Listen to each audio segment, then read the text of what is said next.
All right, so pretty messy edge there, unfortunately, but that's okay. I've got the tools here to grind it down, make it perfectly flat.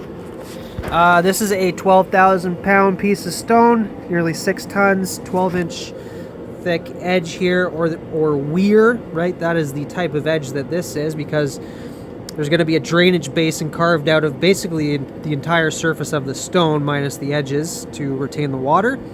So that's going to, be a watershed coming out over this edge here, which I guess you call the crest or the brink.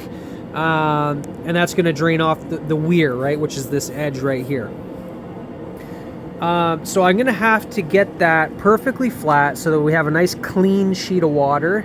And I'm going to polish it up to 300 grit, right? It's not actually a polish, like you're not going to be able to see your reflection in there. It's not going to be like a granite countertop type of polish. It's just basically honed, right? Every time so from 50 to 3,000 grit, you have different grit pads that you can actually surface this, right? Once you do the bulk work with your diamond wheels, you cut with your blades, you hone it down, the bulk of it with like medium to coarse to fine diamond wheels. The epoxy ones are great. Then you switch over to your polishing pads if you want to take it a step further, right? So 50 to 3,000 grit. Now the issue is the stone is hard. It's actually a lot harder than some of the other limestone that I'm working on the job. It's not harder. I should say it's more abrasive. It's actually looser grained than the other stone that I'm working. And so because of that, these diamond blades got glazed over, right? You see that black along the diamond teeth there? That happens. The diamonds don't have access to the stone. It cuts slower, it overheats faster, it gets twisted in there, goes flying off, can injure somebody. And then you gotta get a new blade, right? So I mean, I could see if I could find better ones, but these are already granite rated, so I don't know what to tell you. It is what it is. I cut this edge all ugly, left a bunch of extra material on there so I could do a perfect job with the diamond wheels there. So the next step in the process here is to leave this edge the way it is actually for now, and then if I come over to this side of the stone. Okay, so speaking about the stone, like, it's a waterfall piece, right? So the first 4 feet, which is basically up to my quick cut there, are going to be cantilevered over a walkway, like over a pool deck, essentially. People are going to be able to walk under this stone, and then this last foot here is going to be overhanging the pool, and it's going to drain into the pool.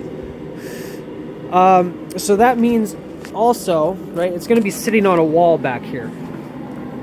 So about 2/3 of the stone, of the weight of the stone, the volume, is going to be sitting on a concrete footing, and it's going to be anchored in there as well, just for extra security. But essentially, having a 2/3 to 1/3 ratio makes the cantilever, it'd probably be fine at the weight of the stone. But look, I got this nice edge here, right? And so I'll take, just so you can see for scale, this is a 6-foot level, right? So it means I'm probably going to be coming about here with the edge, which means people are going to see that whole edge there. This edge is beautiful. That's a natural edge. I want to keep that the way it is, right? And coming over to this edge, which is actually going to be the more visible edge, is pretty rough, right? It's got drill holes in there from the quarry. So I got to work this stone down up to at least 4 feet, because you're not really going to see it when it's past the wall line. But I need to get rid of the drill marks, right? I find most clients, they're not interested in the drill marks. The only people interested in drill marks are stonemasons, stoneworkers, quarry guys, the people that aren't typically paying for stonemasonry done on their properties. So anyways, stylistically, I'm gonna get rid of that, which means, but I don't want to do a perfectly flat edge. It's not the weir, water's not draining off of there. I want it to look natural, like the other side, similar, right?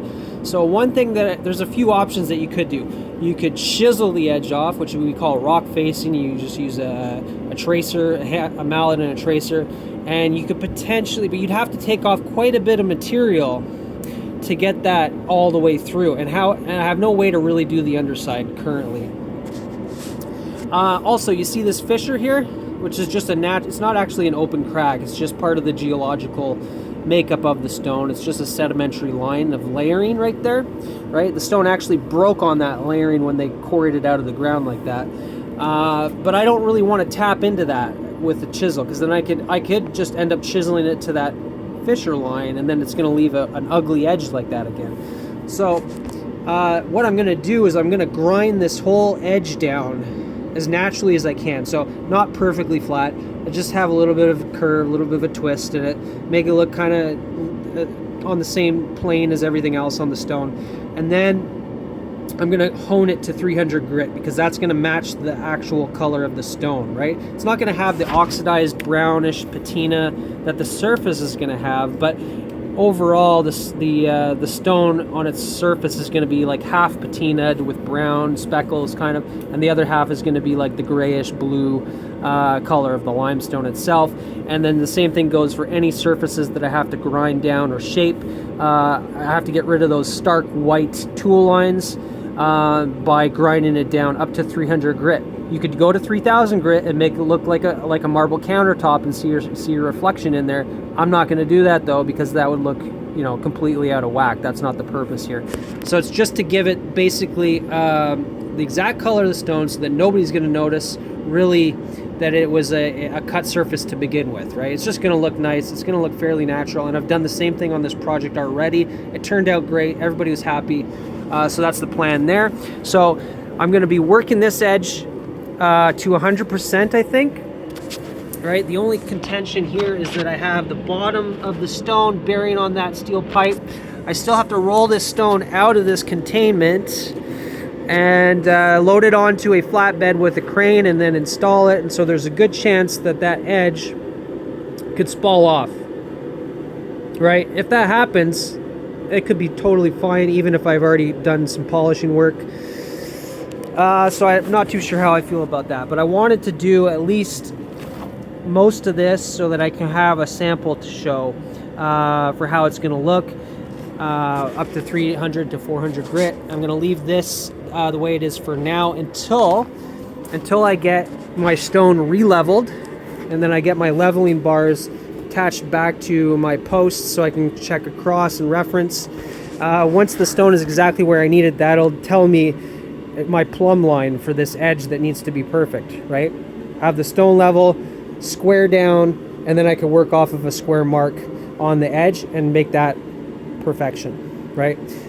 Which would be up to 300 grit as well, most likely, depending how the water flows. And we're not too sure on the bevel yet. But yeah, that's basically where I'm at with the project. So if you're enjoying the content, let me know in the comments, or just share the video, subscribe, hit the notification buttons, all that good stuff. I'll see you in the next one. Take care.